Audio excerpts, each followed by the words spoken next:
Unitranche and alternative stroke direct lending. Hi, my name is Michael Dance. I'd like to talk to you briefly about this program on unitranche lending.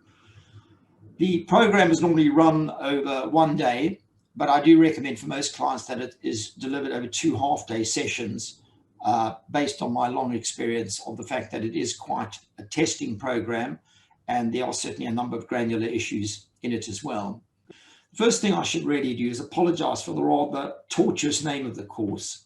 The issue with direct lending is that unitranche, as it's sometimes called, really goes under a variety of names, and the term is itself a term of art describing a vast range of structures. So what you will hear are people referring to direct lending, alternative lending, one-stop, which is often used in the States. And then again, when you start drilling down into the structures, you might hear people refer to bifurcated structures or first out, last out structures, or what I sometimes talk about as classic structures. So really, unitranche is, I suppose in a word, we're talking about funding that is provided primarily by funds, but what we've also seen are a vast number of institutional lenders coming into the market, M&G, L&G, etc. So that's really what the program is about. The program really falls into a number of different modules, if you like. The first module, I look at the sort of structures of debt funding across Europe, and you can see how unitranche slots in right across the sort of credit spectrum, literally from what we would call senior all the way to junior. You get holdco PIK structures. In the US, slightly different. I'm not going to deal with that. I have a separate course that deals specifically with the US for a whole raft of reasons I won't go into now. So the main point is to talk about the different structures we have available and where unitranche fits into the credit spectrum. And here I talk about basically the different roles that it plays in the current credit spectrum and the different types of structures that one can actually get. So the private credit providers really are extremely eclectic. They will look at a capital structure and they will provide anything from what you might call a sort of stretch senior structure through to the classic unitranche to bifurcated to what we call a holdco PIK structure at the top. So it's covering a raft of different structures provided depending on the particular requirements of the client.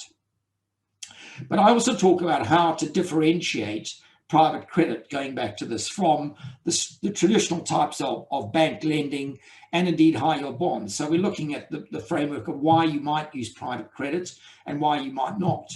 And basically, unitranche really is what I call story credit, given the sort of pricing, which sits at the moment in Europe, probably from about 550 up to about 8 or 9%. Compared to bank lending coming in, say, at 350 to 400 maybe. It is more expensive, and therefore it's going to be used for, as I say, slightly trickier credits. A good example would be the acquisition or the funding of Poland, which was bought out of Chapter 11. That, I think, was paid a coupon of maybe 9%. That was not disclosed, but that's what the sort of market talk is. So really the first bit is just talking about private credit generally, the evolution of the market, briefly, how it developed, where it sits in the credit spectrum. I then go on to talk about the different kinds of structures. This would be, for example, a very basic, or what we call the original type of structure. Then I talk about the bifurcated structure, how those have developed and how they're developing. We are seeing, as we speak, some pushback, certainly from the bank lenders in doing these. So we will see how that develops. The unitranche market is without doubt the most dynamic of all markets, because not only do we get these sort of structures that are evolving all the time, but also because it is a newish product, the terms of the debt do vary to traditional bank debt. So the next section of the program, I really talk about the ways, or the key ways, in which these documents differ, if you like, from traditional bank lending. The margins, the fees, the core protection, the different permitted baskets you'll have for M&A, debt incurrence, security, et cetera, all of those together with the sort of leverage And I have access to a database which is pretty accurate talking about this. So it does give a very sort of accurate picture where the market is, together with the fact that I sit in debt advisory with two private firms. So really get to see what is actually going on in the market day to day. I then go on to talk about other aspects like the covenant structures in terms of how those differ from traditional bank lending, in terms of maybe headroom and the sort of covenants that are used.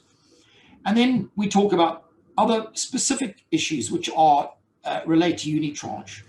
So one of the key problems you've got with unitranche compared to traditional lending is that the first out piece, if you like, the senior, super senior piece, really lacks the voting power to really drive amendments, waivers, and indeed acceleration and enforcement. And what that has done is forced the market to develop bespoke documents, credit agreements for these, which include things like material events of default and certain veto rights, which offer the super senior lenders. Those then are also buttressed by an intercredit agreement, which the Loan Market Association developed and launched in 2018, which is completely different to the standard intercredit agreements you see in senior junior deals, for example, like senior mezzanine or senior second lien, in as much as the unitranche, who are effectively the more junior bit of the structure, drive the restructuring ab initio. They are the instructing group. And so the market, if you like, has developed different tools to accommodate or reconcile the fact that the unitranche are doing the heavy lifting in the structure and therefore want to drive the restructuring, whereas the super senior lenders want to preserve their priority in distress. And so we spent some time looking at how that plays out.